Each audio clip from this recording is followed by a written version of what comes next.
Good morning my dear student. Exercise 12.2 question number 1 हम start करते हैं। देखिए क्या है ये क्वेश्चन। A solid is in the shape of a cone, मतलब एक सॉलिड है वो और वो कोन के शेप का है, स्टैंडिंग ऑन अ हेमिस्फेयर। अब हेमिस्फेयर के ऊपर सीधी सी बात है, ऐसे तो खड़ा नहीं होगा ना। हेमिस्फेयर मतलब आधा स्फेयर, तो आधा स्फेयर कुछ इस टाइप का होगा,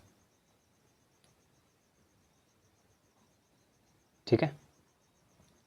with both their radii being equal to 1 centimetre, मतलब कोन और ये जो है हेमिस्फेयर, इसकी रेडियाई 1 सेंटीमीटर है, ठीक है बच्चों। अगर मैं आप लोगों से कहूँ यहाँ से यहाँ तक की हाइट कितनी, ये भी तो रेडियस ही हुई ना, हेमिस्फेयर की रेडियस, और ये भी कितनी है, 1 ही है। अब क्या बोला, and the height of the cone is equal to its radius, और कोन की हाइट कितनी है, जैसे 1 सेंटीमीटर की अगर रेडियस है तो हाइट भी कितनी है, 1 ही सेंटीमीटर, यानी कि टोटल हाइट कितनी होगी हमारे पास एक ऊपर कोन की होगी और एक के नीचे होगी, तो 2 होगी हमारे पास, ठीक है। तो फाइंड द वॉल्यूम, अब हमें वॉल्यूम बताना है। अब वॉल्यूम बताने के लिए बच्चों आप लोग ही बताइए कि किस तरह से निकालेंगे। देखिए इसमें एक कोन की वॉल्यूम आ गया और एक हेमिस्फेयर की वॉल्यूम आ गया, हमें दोनों का वॉल्यूम प्लस करना पड़ेगा ना। तो यहाँ पर कोन की वॉल्यूम आ गई और हेमिस्फेयर की वॉल्यूम आ गई। अब कोन की वॉल्यूम कितनी होती है, अब ये आप लोगों को पता होना चाहिए, ठीक है। कोन की वॉल्यूम का फॉर्मूला, और कोन की वॉल्यूम का फॉर्मूला क्या होता है, 1/3 पाई इंटू आर स्क्वायर और इंटू एच। अब एच मतलब यहाँ पूरा टोटल की हाइट नहीं पूरी, हाँ ठीक है बच्चों, ये केवल और केवल इस हाइट की बात की है यहाँ पर, कोन की हाइट, और प्लस हेमिस्फेयर का वॉल्यूम, ये पूरा कोन का हो गया, ठीक है। और अगर हम हेमिस्फेयर का देंगे तो हेमिस्फेयर क्या होता है, 2/3 पाई आर क्यूब, आर कितनी है, 1 है, तो 1 का क्यूब हो जाएगा।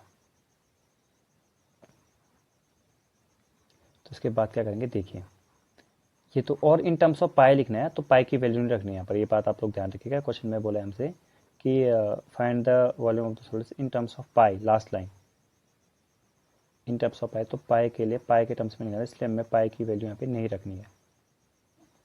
तो एक कितना हो गया बच्चों, ये हो जाएगा 1/3 पाई, प्लस हम यहाँ देंगे तो यहाँ पर हो जाएगा 2/3 पाई। अब दोनों का डिनोमीटर इक्वल है, तो 2/3 1/3 दोनों का डिनोमीटर इक्वल होने के कारण ऊपर पे डायरेक्ट प्लस हो जाएगा, तो 2/3 पाई और 1/3 पाई, ये हुआ 3/3 पाई, तो जाए कितना 1। अब क्योंकि वॉल्यूम है तो जैसे एरिया में सेंटीमीटर या जो भी यूनिट होगी उसका स्क्वायर रहता है, तो ये वॉल्यूम है तो पाई सेंटीमीटर क्यूब होगा, ठीक है। इस वाले को फिर से बताता हूँ मैं, हमने क्या किया, पाई को मैंने कॉमन ले लिया, ठीक है, 1/3 प्लस 2/3। अब क्या हुआ बच्चों, देखो नीचे 3 सेंटीमीटर तो है ही है, तो दोनों के डिनोमिनेटर इक्वल है, तो नीचे तो 3 हो गया, बस ऊपर पे जो प्लस का साइन है तो प्लस हो जाएंगे, माइनस का साइन होता तो माइनस हो जाते, कब, जब डिनोमिनेटर इक्वल होते हैं तब। तो ये कितना हो गया, 3/3, ये कट के हो गया 1, तो केवल कितना बचा, पाई centimetre cube is our answer.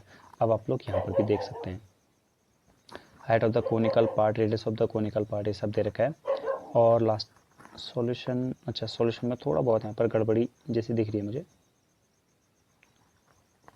तो देखिए अगर हम यहाँ पर हम वैल्यू रखते हैं ना, तो वैल्यू रखने के बाद क्या होगा कि 1/3 pi r square h plus 2/3 pi r cube, तो 1 का क्यूब 1 होता है, तो ये हो जाएगा पाई/3 और ये हो जाएगा 2 पाई/3। 1 का तो 1 ही होता है ना, क्यूब या चाहे स्क्वायर या कितनी भी पावर हो, तो ये कितना हो जाएगा 3 पाई/3। बस पाई पाई यहाँ से कट गया, सॉरी 3 पाई/3, तो 3 यहाँ से कट गया, पाई बच गया, तो पाई centimetre cube is our answer, ठीक है। सो आई होप कि आपको ये वाला क्वेश्चन समझ में आया होगा। अब चलते हैं हम लोग नेक्स्ट क्वेश्चन।